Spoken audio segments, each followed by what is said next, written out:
Il pensait avoir trouvé la femme parfaite, mais ce qu'il allait découvrir le jour de ses fiançailles allait briser sa vie à jamais. Voici l'histoire vraie d'un homme qui a failli épouser sa propre mère. Tout commence dans un petit quartier d'Afrique.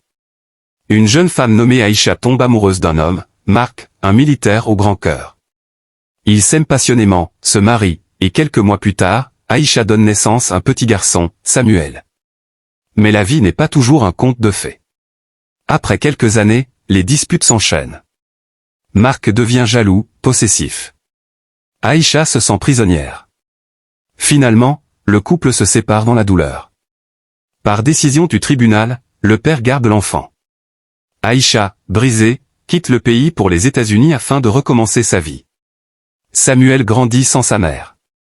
Chaque fois qu'il posait des questions, son père esquivait. Elle nous a abandonnés, ne pense plus à elle.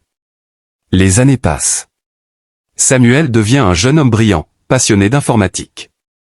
Après son bac, il obtient une bourse pour étudier à l'étranger, aux États-Unis. C'est là que le destin commence à tisser son piège. Un soir, lors d'un gala universitaire, Samuel rencontre Nadia, une femme élégante, douce, mystérieuse. Elle a une vingtaine d'années de plus que lui, mais il est immédiatement fasciné. Les conversations deviennent fréquentes, les regards s'échangent, les rires se multiplient. Peu à peu, une relation naît. Pour Samuel, c'est la première fois qu'il se sent compris, aimé, materné même. Ils vivent une histoire passionnée pendant 2 ans. Un jour, il décide de faire sa demande. Nadia, je t'aime. Veux-tu m'épouser? Nadia, émue, accepte sans hésiter. Le couple prépare le mariage et décide de venir en Afrique rencontrer la famille du jeune homme. Marc, le père, est heureux. Il prépare la maison pour accueillir son fils et sa future belle-fille. Mais quand Nadia descend de la voiture, le père reste figé. Son visage pâlit. Il tremble. Aïcha? C'est toi. Samuel, surpris, demande. Papa, tu la connais? Le silence. Les larmes montent. Fils, cette femme, c'est ta mère. Nadia lâche le bouquet de fleurs.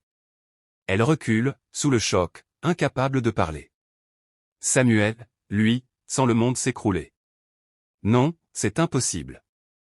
Mais les preuves sont là, les photos, les papiers, le passé. La vérité est inévitable. L'amour de sa vie est sa propre mère. Ils s'effondrent tous les deux. Nadia part aux États-Unis quelques jours plus tard, sans laisser de traces. Samuel, traumatisé, coupe tout contact. Cette histoire a circulé sur les réseaux sociaux comme une tragédie moderne. Et depuis ce jour, Samuel ne s'est plus jamais remis de cette vérité. Le destin peut parfois être cruel. Il unit des âmes sans révéler le lien qui les attache. Mais la vérité finit toujours par éclater, peu importe le temps ou la distance.